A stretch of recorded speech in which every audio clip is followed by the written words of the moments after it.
সমাপ্তি ঘোষণা করবেন আলহাজ হযরত মাওলানা মোহাম্মদ আবুল হাশেম জমিরি, সিনিয়র মুহাদ্দিস ও নির্বাহী পরিচালক পঞ্চনীত নুরুল উলুম জমিরিয়া আরবি বিশ্ববিদ্যালয় বাংলাদেশ।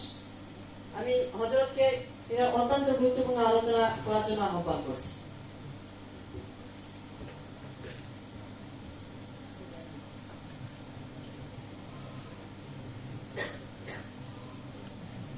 نحمده ونصلي على رسوله الكريم أما بعد فأعوذ بالله من الشيطان الرجيم بسم الله الرحمن الرحيم كل نفس ذائقة الموت وإنما توفون أجوركم يوم القيامة فمن زحزح عن النار وأدخل الجنة فقد فاز وما الحياة الدنيا إلا متاع الغرور وقال رسول الله صلى الله عليه وسلم فضلت على الأنبياء بست أعطيت جوامع الكلم ونصرت بالرعب إلى آخر الحديث أو كما قال عليه الصلاة والسلام صدق الله العظيم সম্মানিত মুআজ্জাজ মুকাররম তলাবায়ে ইজম, আল্লাহ জাল্লা জালালুহু আম্মা নাওয়ালুহু আমাদেরকে দীর্ঘ লম্বা সময় ধরে মাহে রবিউল আউয়ালে সরকার দু জাহান তাজদার রিসালত মুহাম্মদুর রাসূলুল্লাহ সাল্লাল্লাহু আলাইহি ওয়াসাল্লামের আগমন উপলক্ষে এই সিরাতুন নবী কনফারেন্স,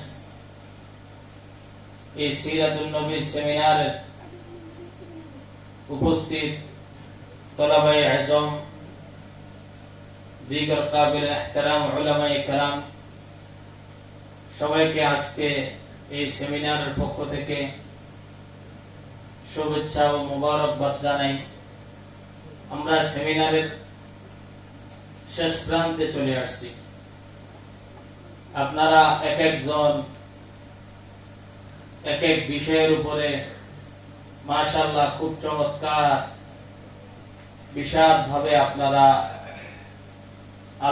পর্যালোচনা আপনারা মুতাআলা করেছেন।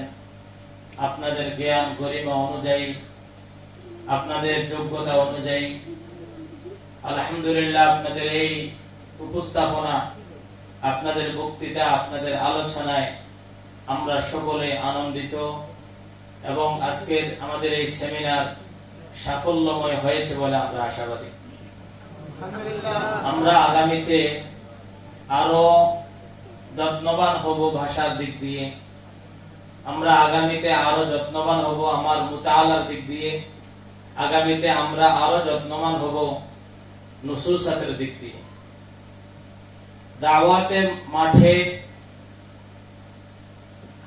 কথা বলার জন্য আল্লাহ পাক রব্বুল আলামিন একটা ছোট উসুল নীতিমালা দিয়েছেন, কওলান লাইয়িনাল লাআল্লাহু ইয়াতাযাক্কার। নরম ভাষায় কথা বলা, কর্কশ ভাষায় দাওয়াতি কাজ হয় না। এইজন্য মাহফিলগুলোর নাম ভিন্ন হয়।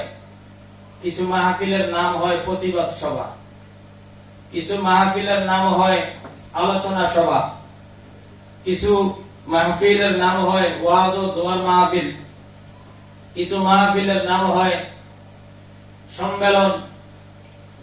এই যে এগুলার নাম পরিবর্তনের সাথে আমাকে ভাষাও পরিবর্তন করতে হবে। আমরা এই জায়গায় যদিও শিখার জন্য আমরা বলে থাকি, তবে মাঠে ঘাটে প্রান্তে আমাদেরকে এই ভাষা চয়ন করা এবং এমন ভাষা উল্লেখ না করা যে দ্বারা আমার প্রতিপক্ষ সে আমার উপরে আক্রোশ চড়াও হয়ে যায়। তার কারণ দাওয়াতের এই আলফাজ এবং দাওয়াতের পদ্ধতি আল্লাহ পাক রব্বুল আলামিন বলে দিয়েছে। কখনো হিকমতের সাথে, কখনো মাউইজার সাথে, কখনো আল হাসানা সুন্দর মানুষ যেটা গ্রহণ করে সেটার সাথে।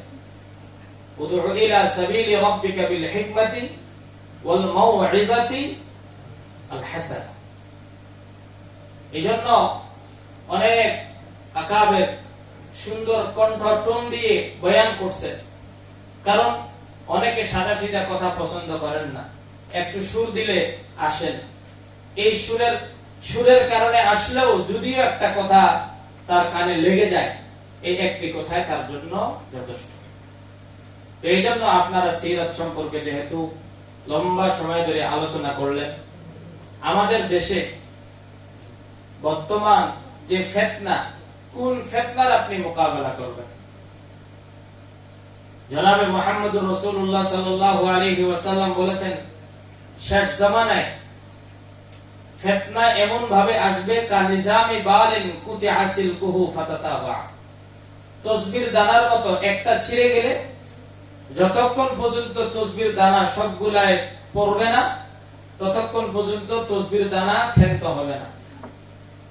তেমনি ভাবে বর্তমান জমানায় আল্লাহ রাসূলের ভাষ্য অনুযায়ী কিয়ামত পূর্বে কিয়ামত একবারই কাছে, সন্নিকটে।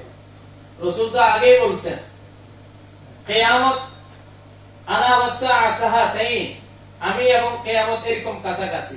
তো রাসূল বলছে আমি এবং কিয়ামত এরকম কাছাকাছি যদি হয়, তাহলে আর রাসূল যাওয়ার প্রায় 1400 বছর পার হয়ে গেলে আর কতদিন?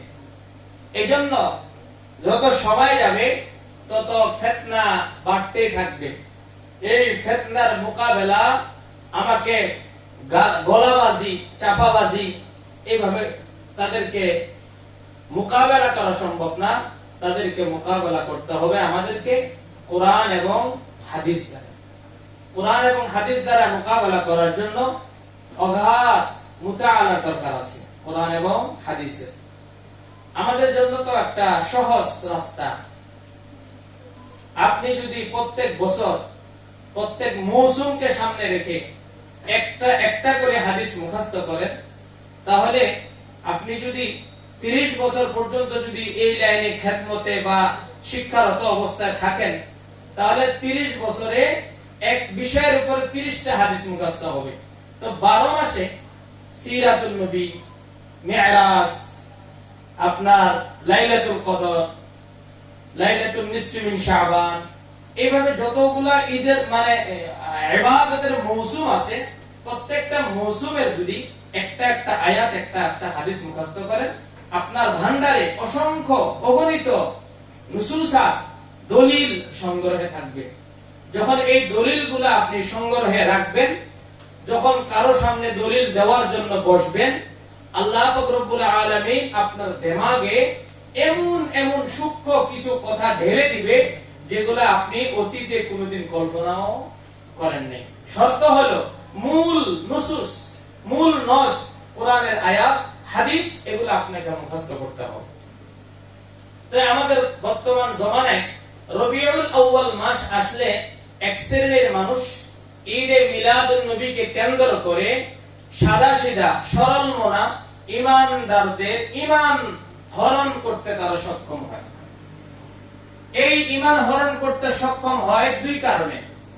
এক নম্বর কারণ হলো ঈদে মিলাদুন নবী উপলক্ষে অগণিত অসংখ্য মানুষ মাঠে প্রান্তে মহব্বতে নামেন, আর এই মাঠে প্রান্তে নামার পরে এক এক জনে এক এক রকম মন গড়া তথ্য পাবলিকের সামনে তারা লিস্ট করে থাকেন, পোস্ট করে থাকেন। আর লক্ষ জনতার সামনে যখন তারা একটা কোনো কথা বলে, মানুষ এটা সবাই মাথা পেতে নেয়। আপনার আমার এই দলিল, এই আলোচনা, এটা সীমিত কিছু মানুষের সামনে। তো এই জন্য বড় মজমায়ের ফায়দা না, বড় জামাতের ফায়দা না, কল্যাণ হলো ছোট ছোট জামাতের মধ্যে। এই জন্য আমরা এক একজন এক এক জায়গায় গিয়ে যদি আমরা খুশুসি ভাবে মেহনত করি, দেখা যাবে তারা একসাথে যদিও 1 লক্ষ মানুষ জমায়েত করছে, আমরা যদি 10 জন মানুষ মাঠে নেমে যদি কাজ করি, দেখা যাবে তার থেকেও বেশি আলোচনা আমাদের পক্ষে হয়ে যাবে। তো বর্তমান যে ফিতনা, এই বছর নতুন করে একটা ফিতনা সাপ্লাই দিয়েছেন যে রাসূল, অনেকে বলে আজকে তো রাসূলের মৃত্যু দিবস, 12 রবিউল আউয়াল রাসূলের মিলাদ, এবং রাসূলের ওয়াফাত অর্থাৎ আল্লাহ রাসূল সাল্লাল্লাহু আলাইহি ওয়াসাল্লামের আগমন এবং আল্লাহ রাসূল সাল্লাল্লাহু আলাইহি ওয়াসাল্লামের পরলোক গমন দুটোটাই একই তারিখে। বলে তাহলে আপনারা ওয়াফাতুন নবীর আলোচনা না করে মিলাদুন নবীর আলোচনা কেন করেন? এরা উত্তর কি দিচ্ছে? বলে রাসূল তো মরেনই নেই, রাসূল তো জিন্দা নবী। রাসূল যদি জিন্দা হয় তাহলে আমরা তার ওয়াফাতুন নবী পালন কেন করব? তাদের এই কথাটা বলা মানে ঈমান নষ্ট হওয়া। কারণ কি? কথাটা সুন্দর, আল কালিমাতু হাক্কিন উরিদা বিহাল বাতিল, কথা সত্য মতলব খারাপ। এইজন্য আমি একটা উপমা দৃষ্টান্ত দিয়ে থাকি। এক সৎমা তার সতীনের বাচ্চাকে কোলে নিয়ে সর্বদা বেড়াইতো ছোট অবস্থায়। এলাকার সমস্ত মহিলারা বলতো, আরে এই সমাজের মতো সতীন আর কোথাও দেখি নাই। এত ভালোবাসে সতীনের ছেলেকে, নিজের সন্তানকে কোলে না নিয়েও সতীনের ছেলেকে সর্বদাই কোলে নিয়ে বেড়ায়। যখন নিজের সন্তান কোলে না নেওয়ার কারণে সে অল্প সময়ের মধ্যে হাঁটা শিখলো, হামাগুড়ি দেওয়া শিখলো, দৌড়ানি শিখলো, সতীনের ছেলে 5 বছর হয়ে গেছে, এখনো দাঁড়াইতেও পারে না। নিজের সন্তান যখন হাঁটা শিখছে, এবার সতীনের ছেলেকে 5 বছর পরে আর কিনে না, কোলে নেয় না। এখন দেখেন, সতীন কোলে নেওয়ার কারণে সতীনকে প্রশংসা করছে সতীনের। আসলে সতীনের কোলে নেওয়াটা কি সৎ ছিল না অসৎ ছিল? কারণ কি? আমার ছেলে যেন দৌড়াইতে পারে, দৌড়াই যেন আমার সতীনের ছেলেকে যেন মারতে পারে, আর আমার সতীনের ছেলে যেন লুলা হয়ে পড়ে থাকে, এই মনোভাব নিয়ে সতীনের বাচ্চাকে কোলে নিয়েছিল। তেমনি ভাবে মিলাদুন নবীকে সামনে রেখে সাধারণ সরল মনা ইমানদারদেরকে মিলাদুন নবীর ভালোবাসা দেখিয়ে মানুষদেরকে গোমরাহ করতেছে, ঈমান হারা করতেছে। আল্লাহ স্পষ্ট কোরআনের আয়াত, কুল্লু নাফসিন যায়িকাতুল মউত, প্রত্যেকটা প্রাণীকে মৃত্যুর স্বাদ গ্রহণ করতে হবে। এখন প্রশ্ন হলো, জনাবে মুহাম্মদুর রাসূলুল্লাহ সাল্লাল্লাহু আলাইহি ওয়াসাল্লাম উনি কি মাখলুক নাকি মাখলুক না? বলেন জোরে বলেন। যদি জনাবে মুহাম্মদুর রাসূলুল্লাহ মাখলুক হয়ে থাকে তাহলে উনার মৃত্যু নিশ্চিত। যদি উনার মৃত্যু নিশ্চিত হয়ে থাকে তাহলে যারা বলল রাসূল তো মরেনই নাই, তাহলে তাদের ঈমান কোরআনের আয়াতের পক্ষে না বিপক্ষে? তো তাদের কথা যদি কোরআনের বিপক্ষ হয় তাহলে তারা ঈমানদার আছে না বেঈমান হয়ে গেছে? তাদের ফতোয়ায় তারাই কাফের। 2 নম্বর, তারা বলতেছে ঈদ তো 2টা, বলে আমাদের কাছে সবচেয়ে বড় ঈদ ঈদে মিলাদুন নবী। আমার প্রশ্ন হলো, আল্লাহ রব্বুল আলামিন কোরআনুল কারীমে ইরশাদ করেন, আল ইয়াউমা আকমালতু লাকুম দীনাকুম ওয়া আতমামতু আলাইকুম নি'মাতি ওয়া রাদিতু লাকুমুল ইসলামা দীনা। আল্লাহ বলেন, হে মুহাম্মদ, আমি তোমার দিন ইসলামকে আমি আজকে পরিপূর্ণ করে দিলাম। আল্লাহ রাসূল বলেন, আমার দ্বীনকে, আমার ইসলামকে, আমার শরীয়তকে আল্লাহ আজকে পরিপূর্ণ করে দিয়েছেন।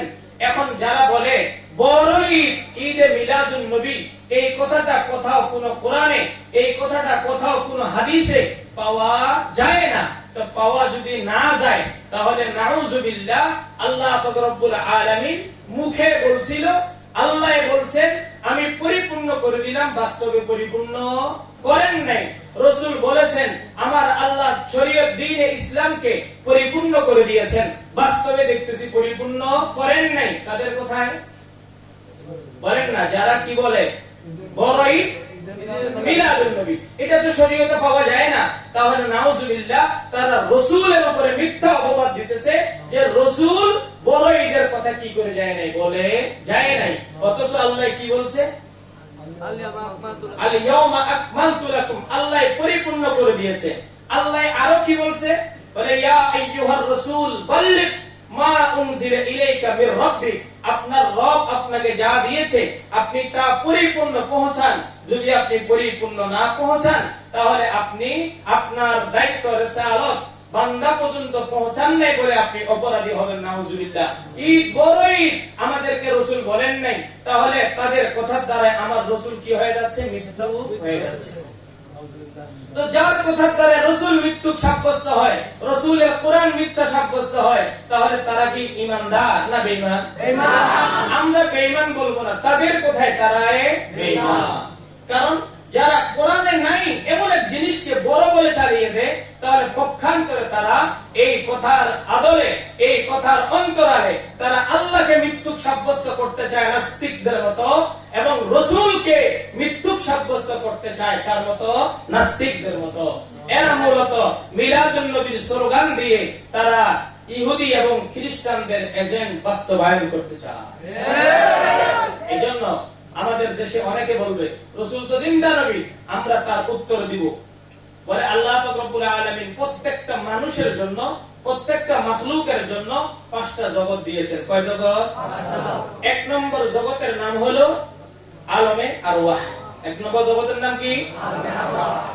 আলমে আরওয়াহের মধ্যে নবী, রাসূল, গৌস, কুতুব, আবদাল, সাধারণ মানুষ, ওলি সকলেই সেই জগতে উপস্থিত ছিলেন। এবং মিশকাত শরীফের মধ্যে হাদিস আছে, সেখানে আদম আলাইহিস সালাতু ওয়াস সালামের সামনে সকলেই উপস্থিত ছিলেন, সকলেই উপস্থিত ছিলেন। এবং এই আদম আলাইহিস সালাতু ওয়াস সালামের সামনে যারা পয়গম্বর ছিলেন, নবী ছিলেন, তাদের মাথাগুলা লাইট যেরকম ঝলমল করে জ্বলে, হাদিসের মধ্যে আসছে মাসাবিহ, এরকম ভাবে তাদের মাথা মোবারক, সের মোবারক আম্বিয়ায়ে কেরামদের আলোকিত ছিল। এর অর্থ এরা দুনিয়াতে গিয়ে নবী এবং রিসালাতের দায়িত্ব আদায় করবে। আর যারা সাধারণ ছিল তাদের মাথার উপরে এরকম লাইট ছিল না। তাহলে আলমে আরওয়াহে আমরা সকলেই উপস্থিত ছিলাম। 2 নম্বর জগৎ আলমে আরহাম, মায়ের পেট। মায়ের পেটের মধ্যে সকলে একসাথে ছিলাম না একক একক? আমরা ইনফিরাদি জগৎ। ইজতিমাই জগৎ হলো আলমে আরওয়াহ, আর ইনফিরাদি জগৎ হলো মায়ের পেট। আলমে আরওয়াহের কোনো বিচার আচার নেই, আলমে আরহাম মায়ের পেটের কোনো বিচার আচার নাই। 2টা জগৎ গেল। 3 নম্বর জগৎ আলমে দুনিয়া। আলমে দুনিয়া, এই দুনিয়াতে আল্লাহ পাক রব্বুল আলামিন বান্দাদেরকে করা এবং বলার ক্ষমতা দিয়েছে। এবং এই জগতের ব্যাপারে আল্লাহ পাক রব্বুল আলামিন বান্দাদেরকে সতর্ক করছেন, ওয়ামাল হায়াতুদ দুনিয়া ইল্লা মাতাউল গুরুর। হে বান্দারা, এই দুনিয়ার জগৎটা খুব খারাপ জগৎ, এটা ধোঁকার জগৎ। এই জগতে একে অপরকে কি দেয়? ধোঁকা দেয়। খবরদার এই জগতের ব্যাপারে সচ্চার থাকবা। তাহলে দুনিয়ার জগৎ আলমে আরওয়াহে যেভাবে আমরা সকলেই ছিলাম, দুনিয়ার জগতেও আমরা সকলে আছি। তবে এই জগতের উপরে নির্ভর করে আমার পরকাল আখেরি হায়াত জান্নাত এবং জাহান্নাম। আচ্ছা বলেন, এই জগৎ থেকে রাসূল বিদায় নিছেন কিনা? জোরে বলেন। এখন তারা বলে রাসূল যদি মৃত্যুবরণ করে তাহলে জানাজা কেন পড়লেন না? আমরা বলি রাসূলের জানাজা পড়ায় নাই, জানাজা পড়েছেন। বলেন জানাজা কেউ পড়ায় নাই, কি পড়ছেন? জানাজা পড়েছেন। জানাজা তো নামাজ না, জানাজা তো দোয়া। এটা নামাজের মতো করে পড়তেই হবে, এটা জরুরি না। এইজন্য নামাজ, জানাজার নামাজ এটা দোয়া রাসূলের জন্য। সকলে দোয়া করছেন সাহাবায়ে কেরামরা ইনফিরাদি ভাবে। রাসূলের ইমামতি আবার কে করবে? এই ভয়ে কেউ ইমামতি করেন নাই। রাসূল এই জগৎ শেষ করে আলমে বরজখ, যেটাকে আমরা কোন জগৎ বলি? কবর জগৎ। কি জগৎ? আমরা প্রত্যেকটা মানুষ এই কবর জগতে যাব। এখন আসেন, মানুষের প্রত্যেকটা মানুষের 3টা অবস্থা। কয় অবস্থা? 3টা অবস্থা। আচ্ছা বলেন তো, আমরা এই দুনিয়াতে কেউ যদি কোথাও কাটা যায়, ব্যথা পায়, কোথায় ব্যথা লাগে? শরীরে। আঙ্গুল কাটছে, আঙ্গুল ব্যথা লাগে। মাথায় লাগছে, মাথায় ব্যথা পাই, মানে শরীরে ব্যথা পাই। কিন্তু আমার ভিতরে জিনিস আছে কয়টা? 2টা। একটা হলো শরীর, আর একটা হলো রূহ। কয়টা জিনিস? 2টা। রূহ আছে তো শরীরের অনুভূতি আছে, রূহ নাই তো শরীরের অনুভূতি নাই। তাহলে দুনিয়াতে যদি আমার কোথাও ব্যথা লাগে, ব্যথা পাই কোথায়? শরীরে। রূহ কিন্তু বলতে পারে না। এবার যখন মানুষ মৃত্যুবরণ করে কবর জগতে যায়, তখন আল্লাহ পাক রব্বুল আলামিন প্রত্যেকটা মানুষের, প্রত্যেকটা মাখলুকের রূহের উপরে তার অনুভূতি শক্তি জাগিয়ে দেয়, রূহের উপর। এই জন্য কবরের মধ্যে মানুষ হাড্ডি হয়ে যায়, কঙ্কাল হয়ে যায়, মানুষ পাওয়া যায় না, কিছুদিন পরে তার হাড় হাড্ডি ফেলে দেয়, আরেকজনকে দাফন করে। বলে কারণ কি? কবর আলমে বরজখে, কবর জগতে আল্লাহ রূহের উপর শান্তি, রূহের উপর কি দেয়? শাস্তি দেয়। এই জন্য কেউ দেখে না, কিন্তু আল্লাহ পাক রব্বুল আলামিন ওয়াদা দিয়েছেন, আমি বরজখ জগতে, কবর জগতে আমি আমার পয়গম্বরদেরকে দুনিয়ার জগতে যেভাবে শরীর এবং নফস মনকে জিন্দা রেখেছিলাম, নবীরা ঘুমাইলে উযু ভাঙতেন না, রাসূল ঘুমাইতেন উযু ভাঙতেন না। কারণ কি? উনাদের সর্ব অবস্থায় অন্তর এবং মন দোনোটাই একই সাথে তাদের চলে, অনুভূতি তাদের লাভ করে। আল্লাহ পাক রব্বুল আলামিন বলে, আমি আমার পয়গম্বরদেরকে যেভাবে দুনিয়ার মধ্যে রূহ এবং শরীর দোনোটার মধ্যে অনুভূতি দিয়েছিলাম, তেমনি ভাবে আলামে বরজখে আমি আম্বিয়ায়ে কেরামদের শরীর এবং নফস দোনোটাকে একই ভাবে জিন্দা রাখবো। আল আম্বিয়াউ আহিয়াউ কুল্লুহুম ফি কুবুরিহিম, আমি তাদের কবরে, তাদের রওজায়, তাদের আলামে বরজখের জগতে আমি তাদের শরীর এবং নফস উভয়টাকে কি রাখবো? জিন্দা রাখবো। সুবহানাল্লাহ। এটা নবীদের জন্য স্পেশাল, উম্মতের জন্য শুধু নফসের উপরে শান্তি আর অশান্তি, নবীদের জন্য শান্তি কোথায়? শরীর এবং বলেন না নফস উভয়টার উপরে। পঞ্চম নম্বর জগতের নাম হলো আলমে আখিরাত, আলমে আখিরাত ওয়াল ইয়াউমিল আখির।